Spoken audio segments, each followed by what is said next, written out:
Moko kuom jood bura masiro lwedo tend Kenya Kwanza motele kod jatend piny William Ruto golo dwondgi ka gikoni ogai mar DCP Rigathi Gachagua mondo ndik dhoge tesendo bila ewi weche manyowacho ewi tho mar moko kuom jotelo maneni kod huma e pacho ka. Kagilose nyasi mar ike kar dak ma Kesese kaunti ma Uasin Gishu kotele kod jaod bura ma Kapseret Oscar Sudi, jaod bura ma Mogosho Reuben Kiborek achiel kod seneta ma Baringo Kiprono Chemutei.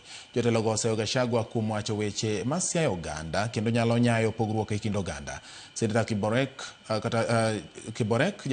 wacho ni Gachagua mondo mi ochiw luor makende ne anyuola mag jotelo mosenindo.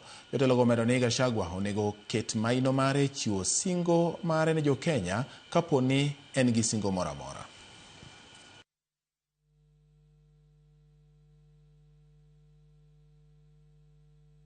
Anasema maneno mingi hapo sana. Anasema sijui Raila Odinga aliuliwa. Hiyo ni kazi ya DCI, hakuja andike statement. Atuambie Raila aliuliwa na nani. Naona pia anasema ati Ogolla aliuliwa.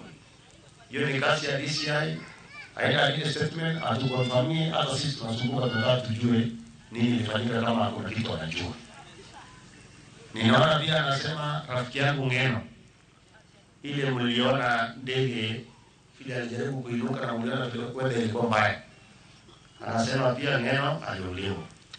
Hakuja tuambie ni nini mambo yote anajua kuhusu mambo.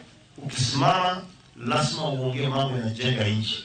Sio mambo ya kila siku ukiongea unataka kubomoa nchi. Kila siku ukiongea unaongea kuhusu kabila.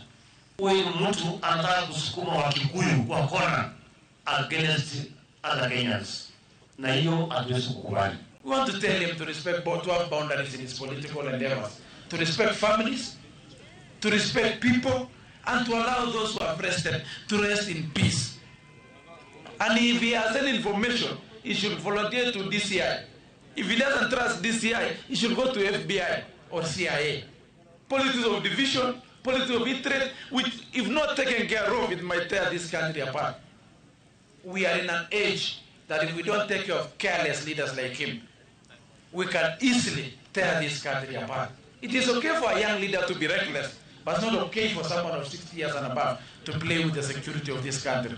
Wale familia ambayo wamepoteza watu yao, kuanzia jamii ya Mheshimiwa Raila Amolo Odinga, jamii ya our departed Chief of Staff, Chief of Defense Ogolla, Joanna Ngeno ambaye ni mtoto wetu, kiongozi wa jamii yetu ya Wakalenjin, tunakuambia wewe heshimu familia ambayo wamepoteza watoto yao. Riwruok mine manitie duond bura mar UDA